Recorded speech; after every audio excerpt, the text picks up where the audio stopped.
In today's video, we're jumping back to our NHL offseason plan series. We're now looking at the third-ranked team from the regular season, the Carolina Hurricanes. They've been making the playoffs for a long time. They've had a hard time, though, getting over that hump and getting to the Stanley Cup final or even sometimes back to the Eastern final. What do they do this offseason to try to take that next step? We'll discuss that coming up next.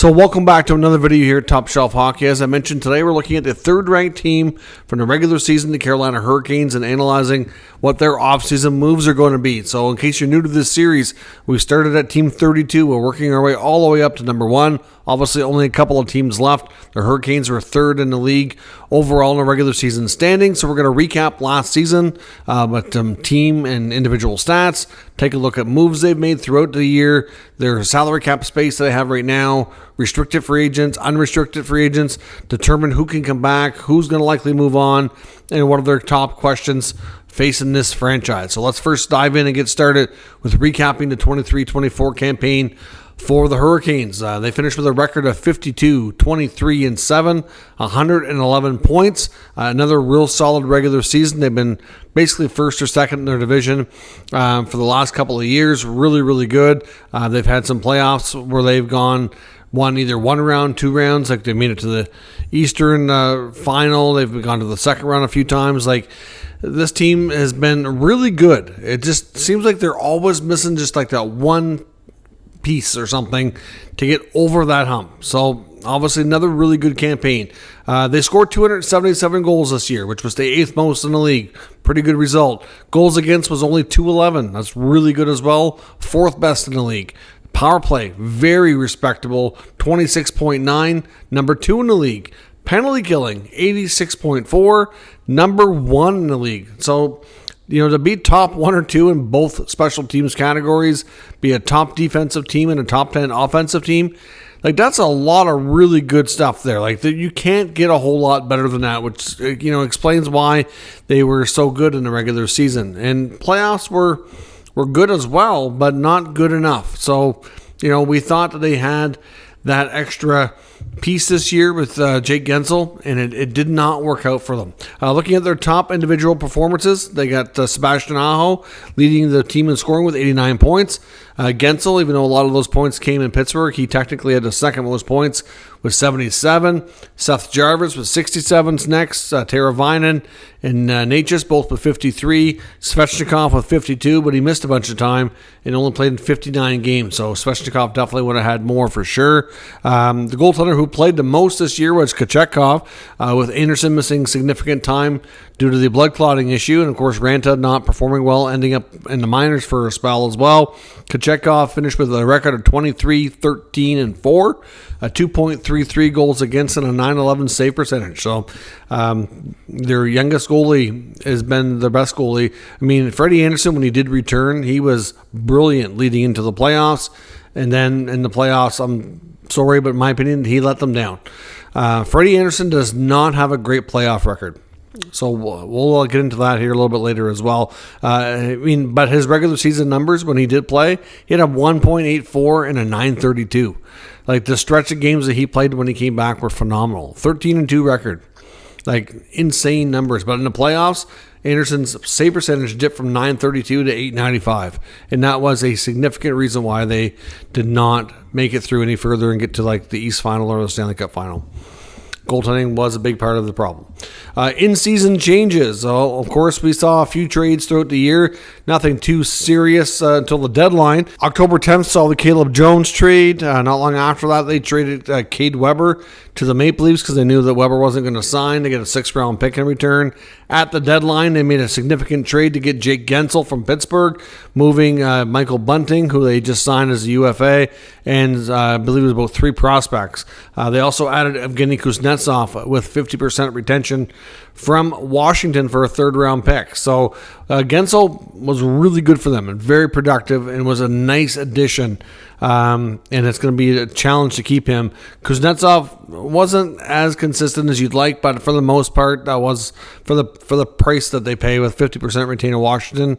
it was good. We'll see what the future holds him. Of course, at the end of the year, there was a lot of speculation about head coach Rod Brind'Amour, but that's all looked after. He has signed a 5-year contract extension, and of course, Don Waddell, the GM, well, he ended up leaving. I mean, he was involved with getting Brind'Amour that contract. He did the end-of-season media availability. You had no idea that he was even going to be potentially gone. We found out shortly after that media availability that his contract was expiring and wasn't expected to renew, and he bolted for the GM job in Columbus.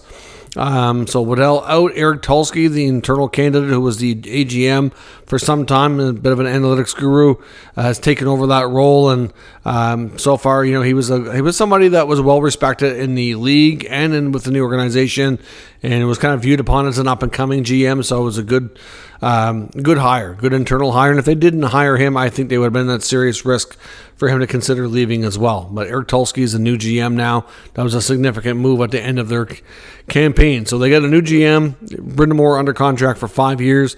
That should bring a lot of stability there. Now it's just under the roster stuff. Cap-wise, they have $23.8 million in space this year, and they have 19 contracts on the books for next year as well. They don't have a ton of expiring deals, and the cap space isn't too bad, but they do have a few big ones to look after contract-wise. On the restricted free agent category, we got Seth Jarvis, Martin Necas, Jack Drury, Max Comtois, and Dylan Kaufman. I would suspect that there's a chance that Max Comtois is not qualified or retained. Coughlin is debatable. I think he probably gets a qualifying offer.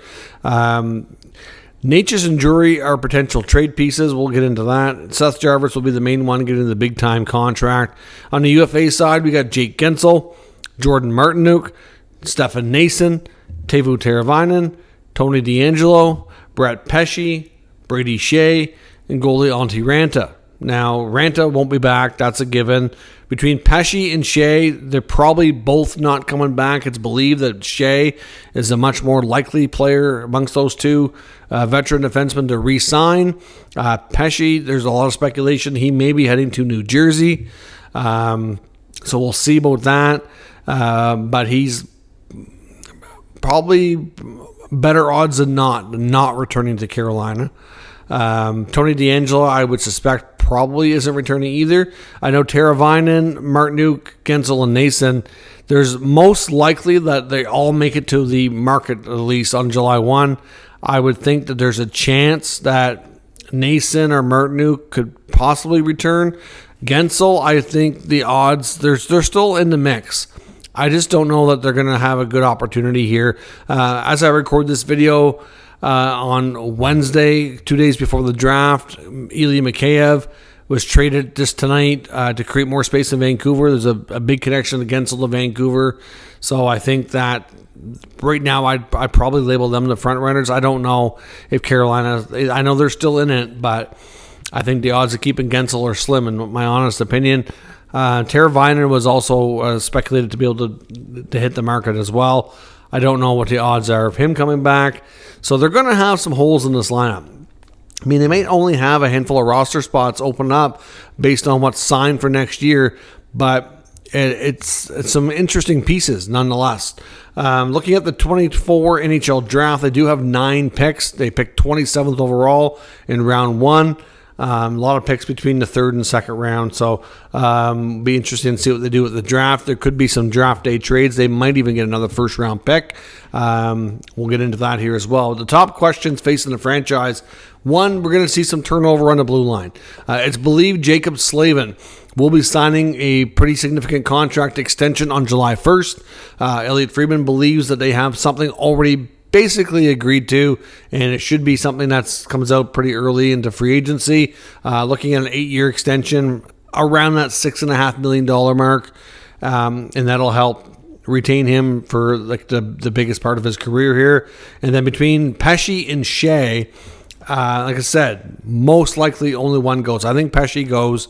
They've been negotiating with him forever. I think because of the fact that they knew that they may not be able to keep both, it's kind of prevented them from kind of picking. The market might dictate, but Shea likely gets extended. So if you extend Shea, you extend Slavin, you get Burns there. We'll see what else Carolina does. I wouldn't be completely shocked if they do hit the market maybe for another defenseman, but it's going to be interesting to see what else they do on that front. Yeah, on goaltending, I mean, we've got Kochetkov, we've got Freddie Anderson. Like I said, Renta's not back. So the big question here is, do you come back with Kochetkov and Anderson? And maybe Kochetkov gets more of a chance to play in the big moments.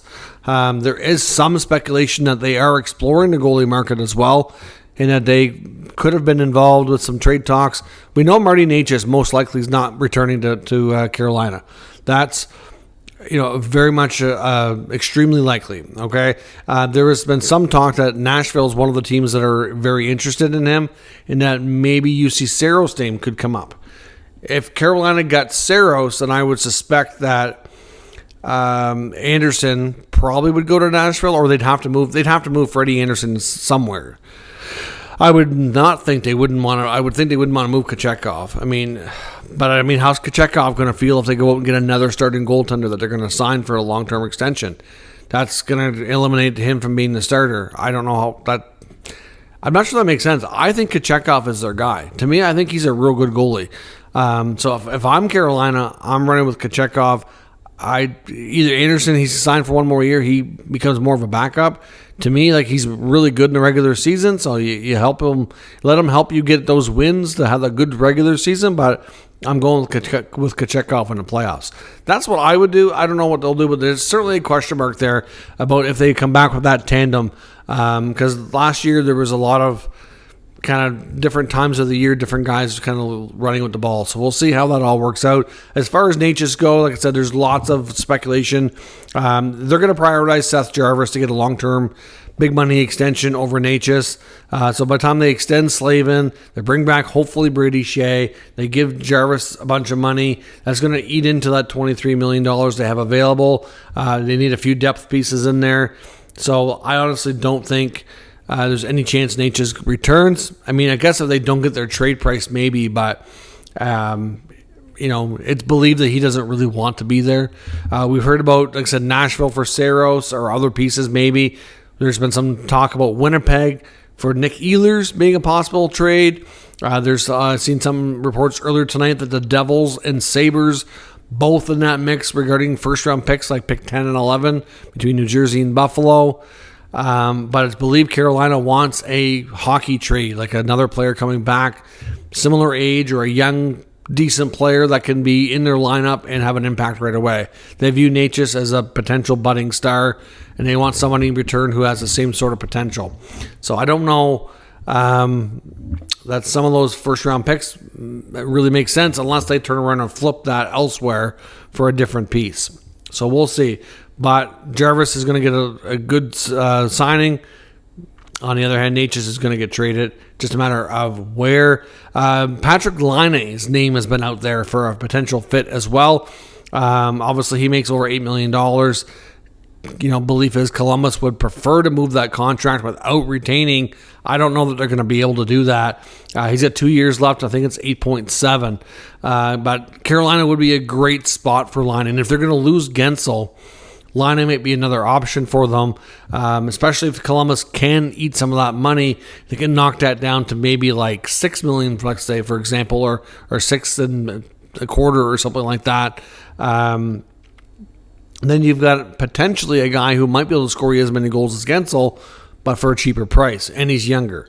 So, Laine, of course, being from Finland, has played a lot of connections from the international play with like Aho and some of the other teammates there. So I think it could be a good fit. We'll see. Kotkaniemi, another name out there who's expected to.